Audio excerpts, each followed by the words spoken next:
গীবতের কঠিন আযাব, একটি বাস্তবমুখী আলোচনা। মনোযোগ সহকারে শুনবেন, অনেক কিছু জানতে পারবেন। আজ আমাদের সমাজে একটি গুনাহ ব্যাপকভাবে ছড়িয়ে পড়েছে, অথচ এই গুনাহকে আমরা গুনাহই মনে করি না। গুনাহটি অনেক বড় এবং মারাত্মক গুনাহ, কিন্তু আমরা ছোট মনে করি।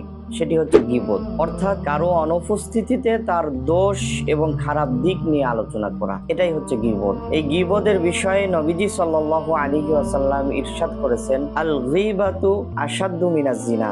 গীবত হচ্ছে জেনার চাইতেও জঘন্যতম অপরাধ। একজন মানুষ যদি জেনা করে আর সে জেনা করার পরে যদি মানুষের হাতে ধরা পড়ে, এলাকার ভিতরে একটা বিশৃঙ্খল পরিবেশ সৃষ্টি হয়ে যায় যে অমুক ব্যক্তি এই কাজ করেছে, এই জঘন্য খারাপ কাজ করেছে, সবাই তাকে সিসি করে। কিন্তু এর চাইতে জঘন্যতম অপরাধ নবীজি সাল্লাল্লাহু আলাইহি ওয়াসাল্লাম বলেছেন গীবতকে, যে জেনার চাইতেও জঘন্যতম অপরাধ হচ্ছে গীবত করা। এ বিষয়ে আল্লাহ রাব্বুল আলামিন পবিত্র কোরআনুল কারীমের মধ্যে ইরশাদ করেছেন, আইয়ুহিব্বু আহাদুকুম আইয়াকুলা লাহমা আখিহি মাইতান ফাকারিহতুমু।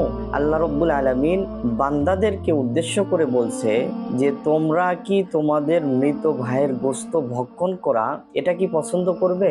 এরপরে আল্লাহ রাব্বুল আলামিন বলছেন যে না, এটা কখনো কেউ পছন্দ করতে পারে না। আপনার একজন ভাই মারা গেছে, সেই ভাইকে দাফন করানোর জন্য গোসল করিয়ে খাটনির উপরে রাখা হয়েছে, আর আপনি গিয়ে সেই ভাইয়ের গোশত কেটে রান্না করে খাচ্ছেন, এটা তো সম্ভব না।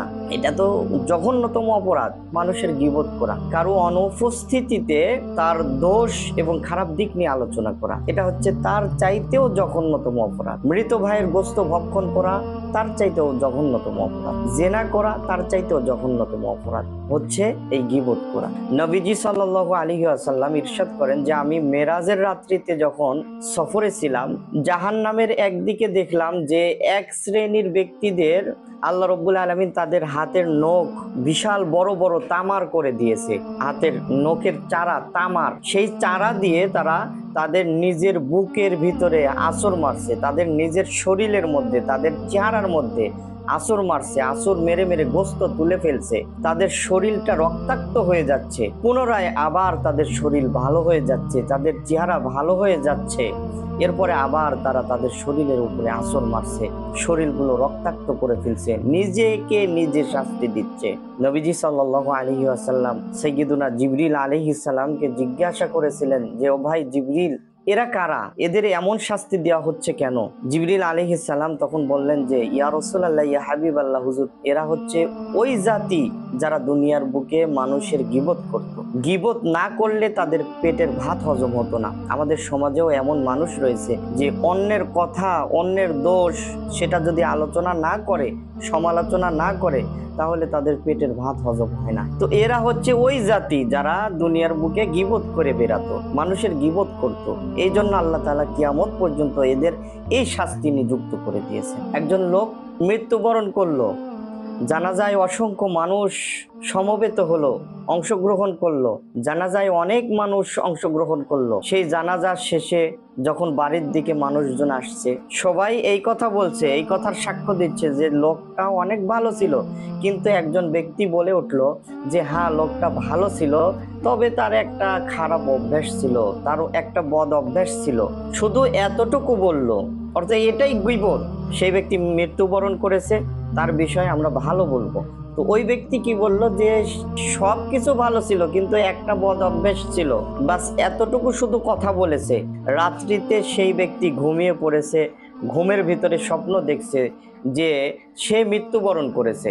মারা যাওয়ার পরে গীবতকারীর যে শাস্তি নবীজি সাল্লাল্লাহু আলাইহি ওয়াসাল্লাম ইরশাদ করেছেন, ঠিক তেমনই ভাবে দেখছে যে তার নখের চারা অনেক বড় হয়ে গেছে, তামার হয়ে গেছে। সেই তামার চারা দিয়ে তার শরীরের ভিতরে আঁচড় দিচ্ছে, তার শরীরের গোশত সে আঁচড় দিয়ে খুলে ফেলতেছে, সে রক্তাক্ত হয়ে যাচ্ছে।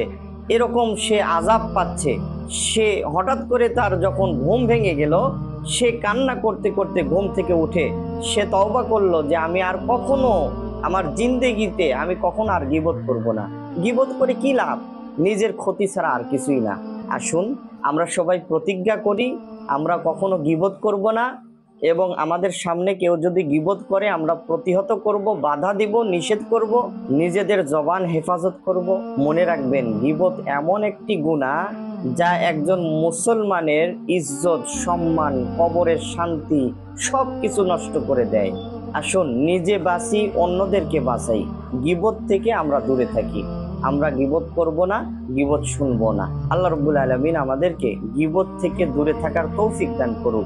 আমিন। আসসালামু আলাইকুম ওয়া রাহমাতুল্লাহি ওয়া বারাকাতুহু।